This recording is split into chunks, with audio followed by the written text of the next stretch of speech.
the vanity of the man, that he imagined himself as a soldier of any kind.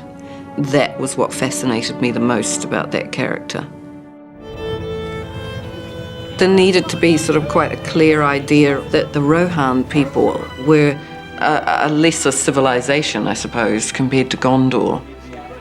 Eowyn is the niece of a king, so we wanted to make her clothes reflect that she's royalty, but also have a simplicity to them at the same time. This is the costume that you first meet Eowyn in. The garment itself is this green velvet, and then the underskirt is this leaf pattern, which has got quite a lot of metal thread in it. So it just gives a little bit of a kick in the light. And we took that piece of fabric as part of the underskirt and quilted it into this neck piece. These are Indian fabrics, and they've been put through quite heavy dye processes which change the quality of the metal and make them look very antiqued. It's such a beautiful colour, that green, and it's such heavy, heavy velvet, and when you moved it just kind of swayed from side to side. It just had such great weight about it. She's, you know, the White Lady of Rohan, so the white dress was very important. It had to symbolise so many things, you know. It had to have that sort of medieval Lady of Rohan look, or princess look, if you like. But it also had to have a strength to it. It's very simple, but has this elaborate gold and silver detail around the neck and really sort of beautiful interior sleeve linings and actually laces around the arms, exactly like this, but ultimately it crosses over in a very Saxon style when it's on her. And she looked fabulous in this dress. Nyla sort of be whipping things up in about 3 days, and they actually turn into gorgeous frocks. I don't know how she does it.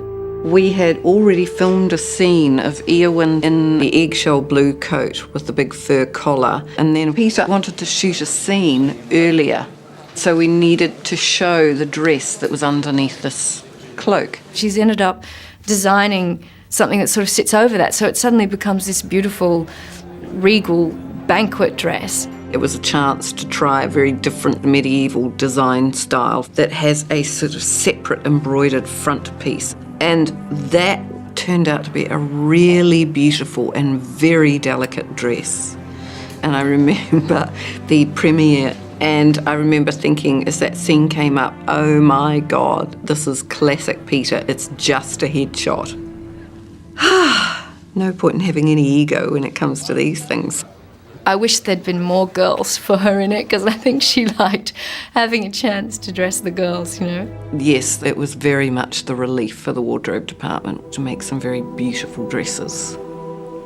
This is what was known in the wardrobe as Arwen's dying frock. The first time Liv put this dress on, it was a magic moment and has continued to be so.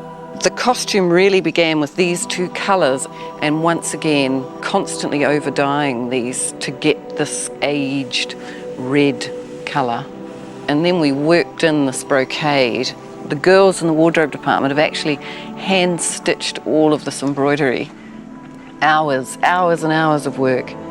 And these huge sleeves, they just drop right back, and so her arm will suddenly appear quite naked on screen, and it's incredibly sensual. Well, that's what the costume designer thinks. I had done this portrait of Liv wearing the coronation crown, which was based on the idea of a butterfly, and it had to have the hanging jewels. And my reason for that was that I wanted to frame her ears. So it was all about highlighting those fabulous little elfin ears.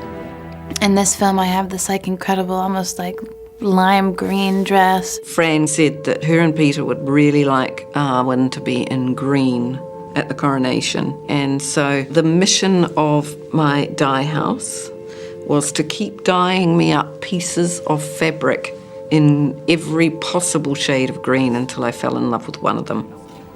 And finally, we found that green. It did all the things it needed to. It had enough blue in it to bring out the blue in Liv's eyes. It had enough yellow in it to ensure that it was still going to be green. It was soft enough to allow me to believe in it as a coronation gown. Of course, it was more beautiful than I ever dreamed it could be. Even on the set of Lord of the Rings in New Zealand, we can be stylish.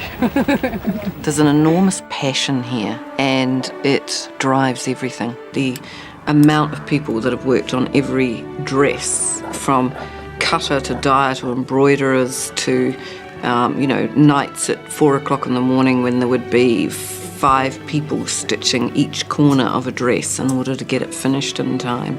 Well, it works. I mean, I just can't imagine just how much everyone has given to it. And if you didn't buy into that, then, good and bad, then go and do something that's much better for your blood pressure.